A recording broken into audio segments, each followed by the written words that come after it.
Hello everyone, my name is Bhavesh Kumar, and today in our last session of Computer Science Principles, we're going to be creating our first game, TicTacToe. Now TicTacToe is a very simple game, and if we were to write a pseudocode, it would go something like this. So we would start out by creating a game board. So create a list of 9 digits. Okay, now all of these 9 digits would represent each block inside of the tic-tac-toe set. And then what we would do is we would get input from user 1, get input. First we would check this input. Does this input make user 1 win? Okay, and then we would get input from user 2, and then we would check again, does this input make user 2 win? And then we would keep doing this until user 1 wins or user 2 wins. Alright, we could keep doing this until user 1 wins or user 2 wins. And once this loop is over, we would write if user 1 won, print whatever we want to say to congratulate them. If user 2 won, print or else print, and here we would print out the tie statement. Alright, so if this were our pseudocode, let's add this in comments. How would we start coding? Alright, so the first thing we need to do is create a list of 9 digits. So let's write this inside of the main function. So def main, and inside here we would create a game board called board, and then this would have 9 integers. Alright, that's done. But we also need to print this, and we need to print this repeatedly. So if we need to print something more than one time, we need to create a function. So let's name this draw game board. Alright, and we need to pass in this actual list in order for us to draw the game board. So if we're going to define this draw game board function, we need to add a parameter called board. Alright, that's simple enough. Now here we just simply write how we're actually gonna print out the game board. So I'm using 5 spaces each, so 1, 2, 3, 4, 5, and we add a line, something like this, and it's gonna look little something like, so it's gonna look a little something like this. Alright, now that we have our game board set up with each of the boxes containing the value from this board. So the first index goes here, the second index goes here. Now if I try to run this, I actually need to call the function too. So if main equal name, if name equal name, then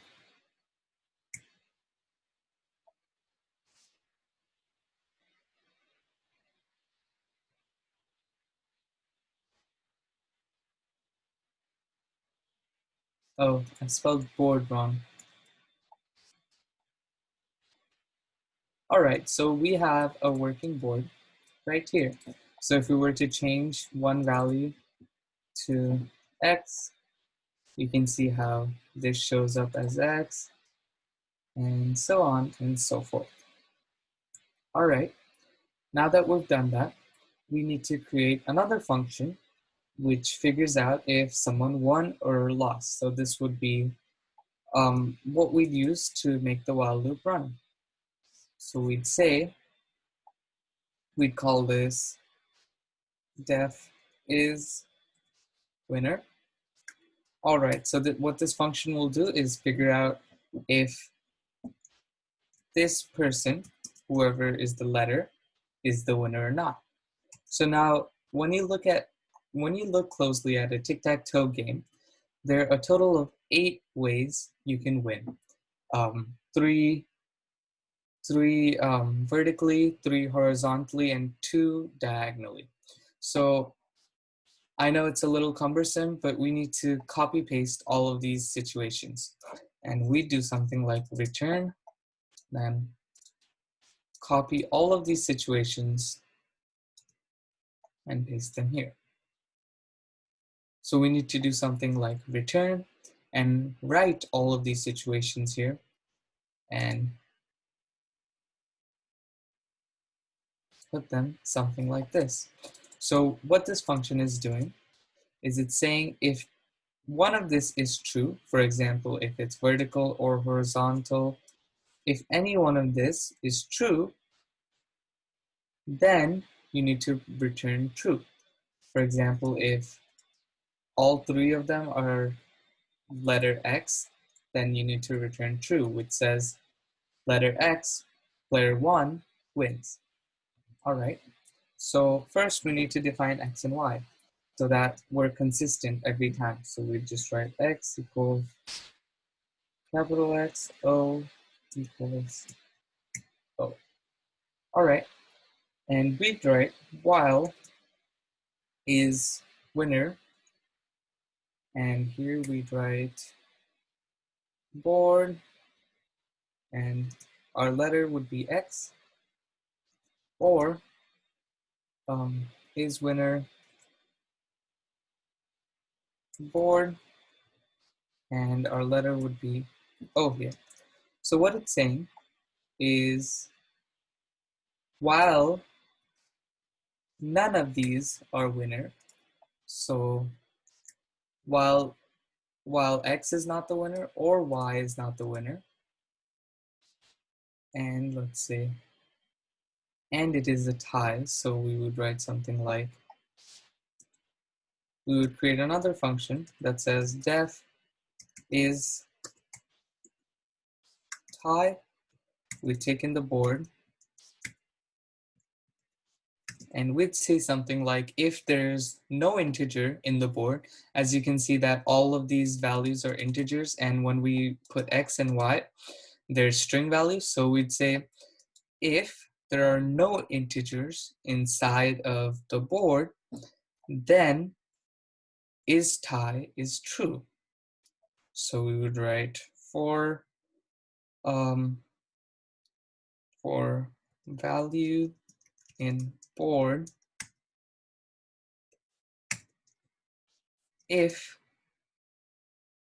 then we'd use the is instance variable, so we'd write if value,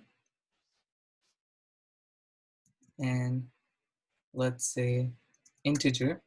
So if a value is integer, we'd return false. So what this is saying is we loop through the board, and if any of these values are an integer, for example, these numbers 1 through 9, then we'd return false, which means it is not a tie. Else, so if it runs through the loop and it doesn't return false, we'd return true. So if person A is not the winner, person B is not the winner, and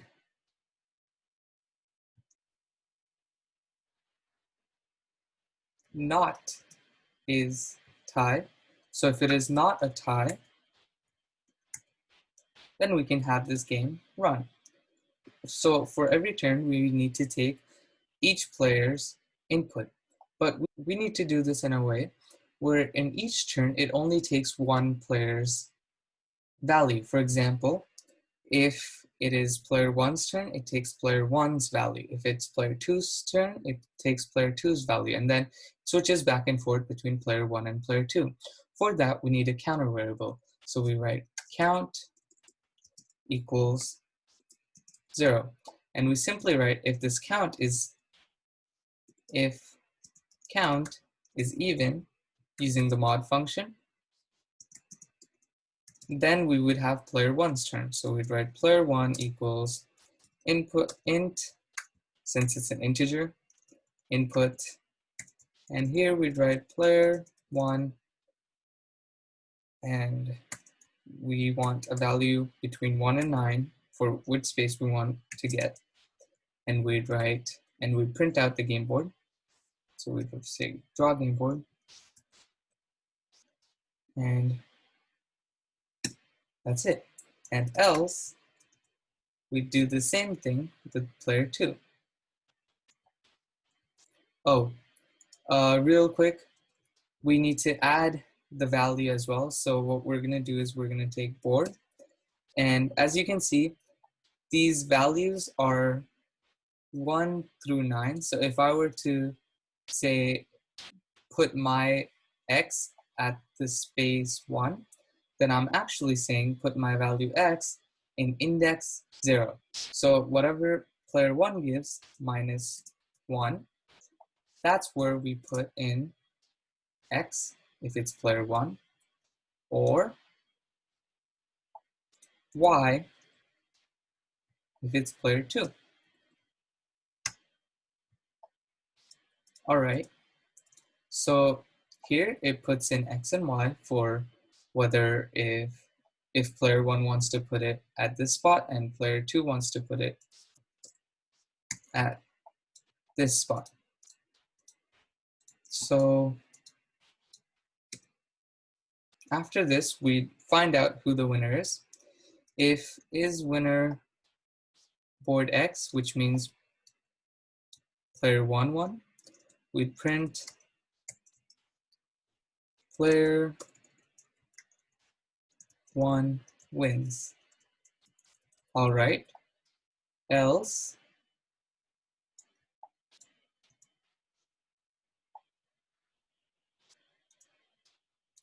we'd say player 2 wins, and if neither player 1 wins or player 2 wins, that means that it is a tie. As simple as that. Let's try to run our game and see where we're at. So if we run player 1, I want to place this value at 1. But see here, I forgot to write player 2, right? Let's rerun this code. Let's say player 1, I want it to go here. Okay, so X is there. Player 2, I want you to go over there.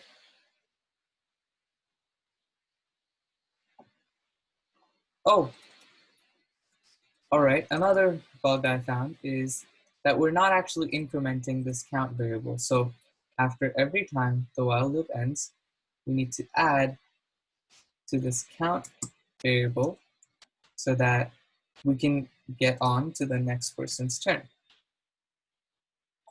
So we run this again, hopefully it works. 1, all right, it's player 2's turn. I want it to go at 2. All right, and 5, 3, 9. As you can see, diagonally, player 1 wins. Now, of course, there are many other things that you can. Now, there are many other things that are missing in this game. For example, what if I go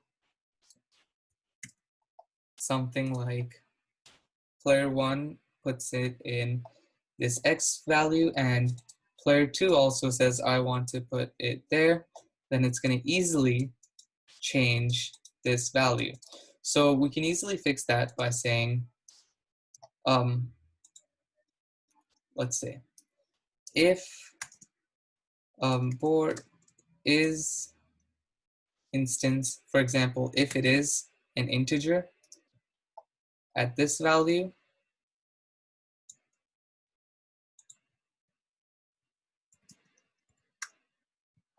then only you can put an X there.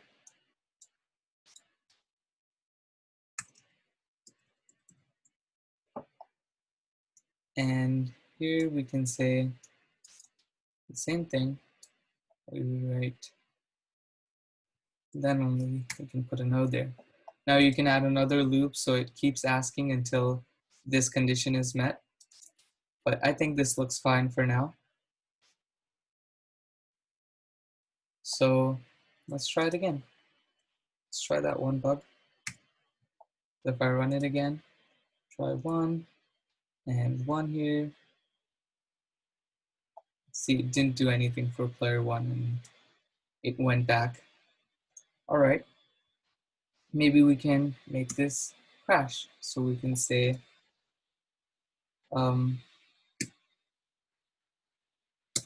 else break, else print error and break. All right, and here we can do the same. Now, of course, this has its own issues where if we break, then it's gonna always say tie, but so we can do something like if then is tie, here with the board, and then it prints out tie. So this won't happen, but let's see.